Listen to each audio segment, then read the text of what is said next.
Olá, como prometido, vamos ler 365 historinhas bíblicas.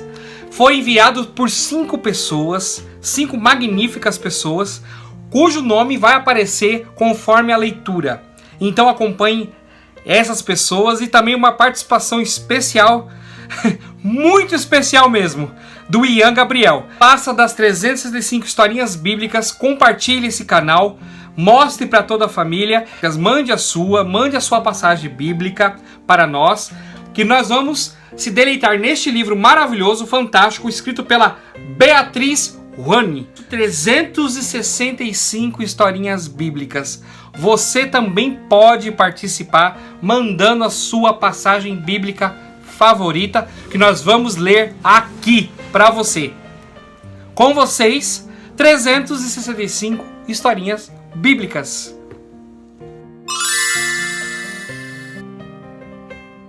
Isaac, filho de Abraão e Sara.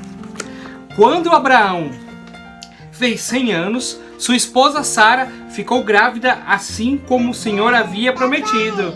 Olha lá. E o nome escolhido foi Isaac. Sara, muito feliz, disse: Deus me encheu de riso, e todos que souberem disso vão rir comigo, porque depois de velhos, Deus nos deu um filho para criar e amar. Olha, que lindo! Bate palma aí, bate palma aí!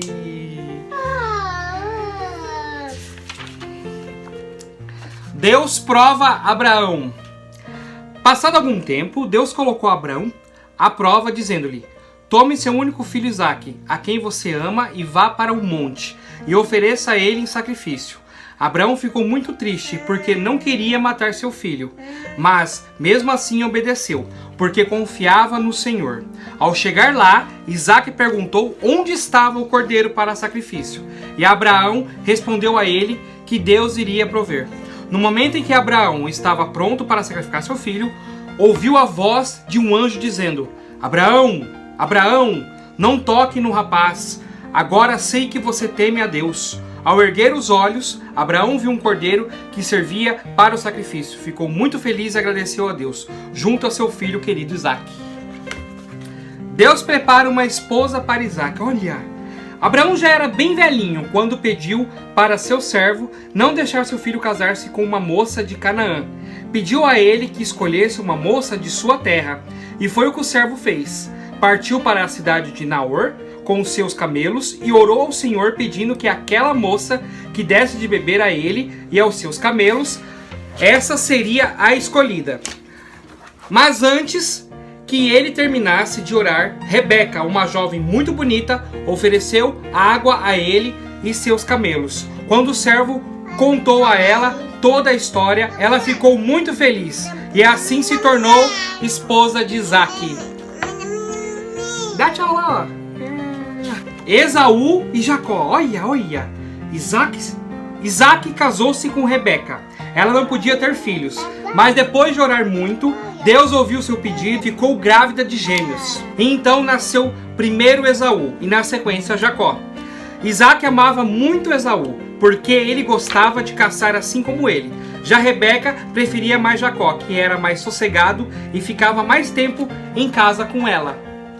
Um dia, Esaú chegou com fome em casa, bem no momento em que Jacó fazia um ensopado. Esaú disse a ele: Me dê um pouco de comer, por favor, estou faminto.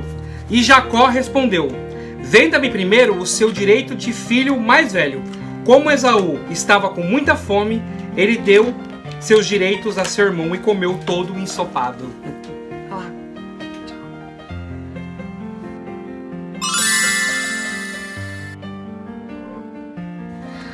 A história de Ana. Eucana era um homem que morava em Efraim. Ele tinha 2 mulheres, Penina e Ana. Penina já tinha dado 3 filhos a ele, porém Ana não conseguia engravidar. Eucana amava mais Ana, mas mesmo assim ela chorava por não poder ter filhos. Penina irritava e provocava ela, e isso a deixava ainda mais triste. Ana ora ao Senhor.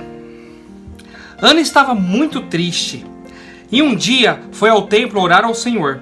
Lá ela chorou e pediu ao Senhor, fazendo uma promessa, que se Deus lhe desse um filho, ela então o dedicaria ao Senhor, e ele passaria todos os dias da sua vida na casa de Deus. E seu cabelo e barba nunca seriam cortados. Enquanto ela orava ao Senhor, o sacerdote Eli, que estava no templo, viu sua boca se mexendo, mas ele não ouvia som. E disse a ela: "Até quando ficará bêbada?" Mas ela respondeu que não estava bêbada, mas sim orando a Deus, pois estava muito triste. Então ele respondeu: "Vá com Deus e que ele responda a sua oração." Samuel nasce. Deus viu o sofrimento de Ana e ouviu sua oração. Então ela ficou grávida e teve um filho que deu o nome de Samuel. E depois que o menino não mamava mais, ela fez o que prometeu. Levou Samuel ao templo e com muita alegria o entregou a Eli e disse: "Este era o menino que eu pedia e o Senhor me ouviu. Por isso, agora eu o dedico ao Senhor." E ali adorou a Deus.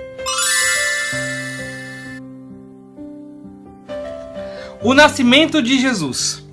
Naqueles dias, o imperador César Augusto ordenou que todos fossem para a cidade natal para se alistarem. Então, José saiu com Maria da cidade que estava, em Nazaré, e foi para Belém se alistar, pois pertencia à casa e à família de Davi. Enquanto estavam lá, chegou o tempo do bebê nascer, mas a cidade estava tão cheia que não havia local para eles se hospedarem. Então, foram para uma estrebaria, onde ficavam os animais. E Jesus nasceu ali, pois os pais estavam muito felizes. Envolveram em panos e o colocaram numa manjedoura. Os pastores e os anjos. Alguns pastores estavam nos campos, tomando conta de seus rebanhos, quando de repente um anjo do Senhor apareceu e lhes disse: "Não tenham medo, trago boas novas que são para todo o povo. Hoje, na cidade de Davi, nasceu o Salvador, que é Cristo, o Senhor. Vocês encontrarão um bebê sobre panos, deitado em uma manjedoura." Em seguida apareceu um grupo de anjos adorando e louvando a Deus. Os pastores foram correndo para lá e encontraram Jesus. Depois de o verem, contaram as boas novas a todo o povo. A visita dos magos.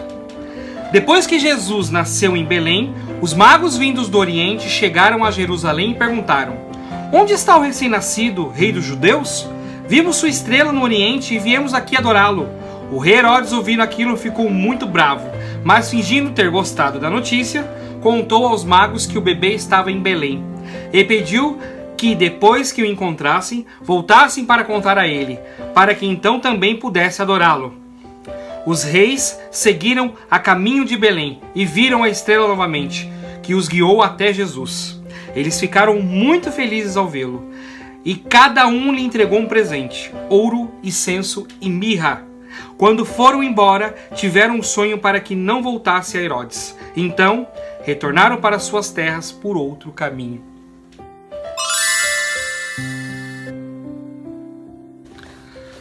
Jesus anda sobre as águas.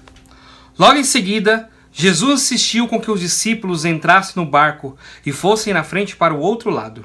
Enquanto ele se despedia da multidão, Jesus então se despediu e depois foi orar sozinho.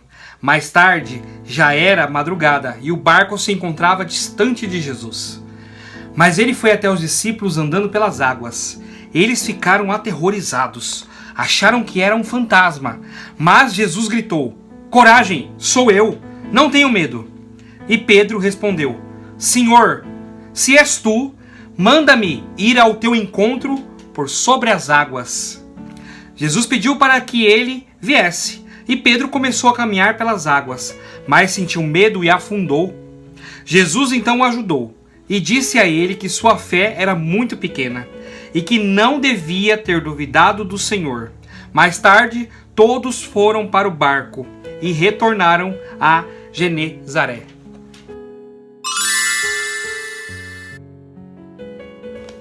O novo céu e a nova terra.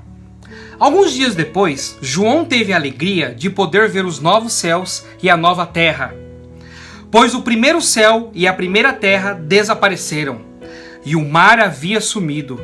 Então viu a cidade santa, a nova Jerusalém, que descia do céu. Ela vinha de Deus, enfeitada, preparada, vestida como uma noiva, que vai se encontrar com um noivo. Depois João ouviu uma voz forte que vinha do trono e dizia: Agora a casa de Deus está entre os homens, e Deus morará nela. Eles serão o seu povo, e o próprio Deus estará com eles e será o Deus deles. Enxugará dos olhos dos homens todas as lágrimas. Não haverá mais morte, nem tristeza, nem choro, nem dor. Pois as coisas velhas se passaram, e faço nova todas as coisas. Tudo isso será herdado por aqueles que me aceitarem como Senhor e Salvador de suas vidas, meus filhos. Naquele momento, Deus prometia a João e todos os seres humanos da terra o presente da vida eterna ao seu lado, para que aqueles que o aceitassem como Senhor e Salvador.